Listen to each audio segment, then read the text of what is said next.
You know, there's this thing that happens that when people meet me and they talk to me or they find the channel and they realize they've been wasting fucking money. And believe me, I know how that feels. I've been doing it for a really long time. See if I can get this thing. There it goes. There we go. And they get a little butt hurt and they get a little sore and they, you know, they're like, fuck, I wish I would have met you, blah, blah, blah. And I'm like, well, now you know. And that's the important thing, is that you take responsibility for your mistakes and don't make them again. And a lot of them have to do with brand. Don't look at brand. Don't even look at this brand, right? These two amplifiers were not made by Recoil. They were contracted, right, by Edge Holdings, who owns Recoil, right? Half of it anyway. This is the DI series.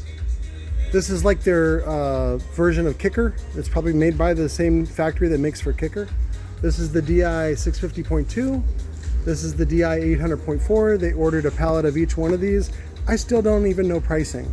So, and those that are aware, on the 5-channel, the 5-channel price dropped because they weren't selling them. I was stealing all the sales. So they dropped it to like $179 or $175 on Amazon. I'll put a link to that, but I can't beat that price. That's below my price. So sometimes what happens with those Amazon deals is they commit, like, say, a whole pallet to Amazon, and if they're not selling, they have to liquidate them. Otherwise, it's more expensive to ship them back. See how that works? So it forces them to sell at a unreasonably low price. And sometimes that affects the market. Sometimes it affects me. There's nothing I can do about it. For you guys, it's good, because then what that does is it brings the price down. It's only like a one-time thing, because next time they bring it in, they're just going to sell it on the website. They're not going to sell it on Amazon because it wasn't selling quick enough. So, but some of the things that I suggest, like this, are nice. They actually need to be, is this 4 gauge? No, it's 8 gauge. See, I suggested 4 gauge, and they're like, nobody's going to use 4 gauge. I'm like, watch. So, and then especially on the other one, the 1200.4, that's exactly what you need. And so, a double-ended, I don't know what that's for. Let's look it up in the, it's a, oh, maybe that's for a bass knob. Oh, did they move to the other bass knob? So I know Rockford moved to it. Hang on. Yep, it's got the little butthole. You can see the little butthole right there. So no clipping indicator or anything like that on it. They're not that smart, but it's fine. And then let me open up both these. Jesus Christ. All right, that's much better. All right, so the 650.2. It's basically a 2-channel version of the 550.4. Also fused for 60 amps. Uses the, I don't know what to call these. It's just it uses a fork terminal that you need. I mean, you can shove the wire straight in there if you want, but I like the fork terminal. So, and this is basically for people who have like an older sub or a single 4-ohm sub and you want to bridge it, or even if you just want to use it as a 2-channel, it works really good for that. It's probably going to be about the same price range, which is going to be about, they'll probably post it at like $100 at first, and then it'll be $80 after that. So that's my guess. Let me give you a picture of the high pass and low pass, so full range. And then as you can see there, it's got the, that way you can run speaker level straight into the RCAs. You just want to make sure that you push that button in, and inside is like, it just runs it through a little resistor to pat it down a little bit. And it's even got the bass boost. Let's see what the bass boost is at. Well, it says 45 Hertz, but we'll see. So I'd love to see somebody actually put this on a O-scope and see. Subsonic you don't need, just turn that shit off. I guess well, it has these nice little covers anyways. Yeah, just use a set of RCAs, cheap whatever, bad or whatever, just cut it and then splice into it with a speaker level tap and go right into there, and you should be able to run speaker level. Let's open it up. Let's look at the guts. Yep, that's guts. Preamp section. You got your power in, filters, steps it up, rail voltage caps, output. See, 1 channel, 2 channel. And then you can probably bridge them. So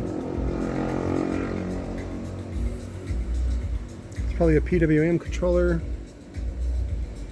board, and then looks like 1, 2, 3, 4. That's probably 4 FETs, and then diode pack, and then output FETs. 1, 2, 3, 4. Yeah, maybe, I don't know. I'm not a gut expert. All I do is move up. Oh wow, move your mom's guts. That's what I do. All right, so now we got the 4-channel. This looks about the same size. Yeah, same chassis. Same extrusion. They just cut these off and then put the ends on them. So here's the 4-channel. This one has speaker level input as well. The high pass is on all the time, which I'm not a fan of, but I understand. I do like that they have the protect LEDs, and then channels 3 and 4 can be used for low pass. So, and there's no bass knob associated with this one. So yeah, like this one is basically what I thought, which is where, like, if you have a single 4-ohm sub, that, you know, especially the one that's older, but you don't want a big hot class AB amp, you want a nice compact class D, this is a really good version for that. Something that's basically, it's a class D that's 4-ohm optimized. That's what you really want to look at it as. But 800.4, let me get this manual. I'm using this as a pad a little bit. Let me get this off real quick. So what do you know? Very similar to the 550.4 and the 1200.4 as well. A little bit smaller on the transformer, and then of course a little bit smaller on the inductors. Miniaturized a little bit. So, and then we're going to send these off to Lance over there at Hi-Fi Vector, and he's going to do the dyno on them until I can get my dyno up and running. I actually want to do a real world dyno where we have, you know, like 50 or 60 subwoofers, so we can take on, you know, massive amounts of power in real world to find out what the amplifier does and can do in the real world, rather than just resistors like Tony Baloney's machine. So, but that's the way it goes. That's it. Look for these. As soon as I have links, I'll update this listing or this video to have links to it in the for Amazon or on the website. They're probably going to stick them on the website for a minute. We got to wait for that Tony Baloney to update the website and get pricing. So what's funny is then they often ask me, what should these be priced at, Patrick? And then I go, well, you already shot yourself in the foot by pricing the 1200.4 at $109 on Amazon.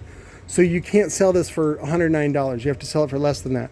So it's probably also going to go for about $90 instead of $80. So there's only going to be $10 increments in between the 3 models. The lowest one being the 550.4, which is fused at 60 amps. This is the 800.4, which is fused at 80 amps. And then you got the 1200.4, which is fused at 100 amps. So again, it's like, you know, 6 of one, half dozen of the other. It's basically the same amplifier in 3 different flavors, and for only $10 more per. This is what's called a saturation of SKUs. There's too many SKUs. They need to pick. They really don't need this one, but they imported it because, I don't know, whatever. That tells you the kind of marketing that research that they do. They mostly just ask me, and then they go and do whatever the fuck they're going to do anyway. If my opinion doesn't agree with their books, and then they have to learn the hard way. So, which is fine. Like, again, it's not my company. I'm not employed by them. They just finance some of the stuff, and then, you know, we help each other. It's the kind of stuff, you know, jerk off, hand jobs, and stuff like that. Oh, that's right. You can't talk about gay stuff in front of Bass Dad. Let Bass Dad know that he's safe. I'm not going to say gay stuff on his channel anymore, so, all right? I love you guys. Bye.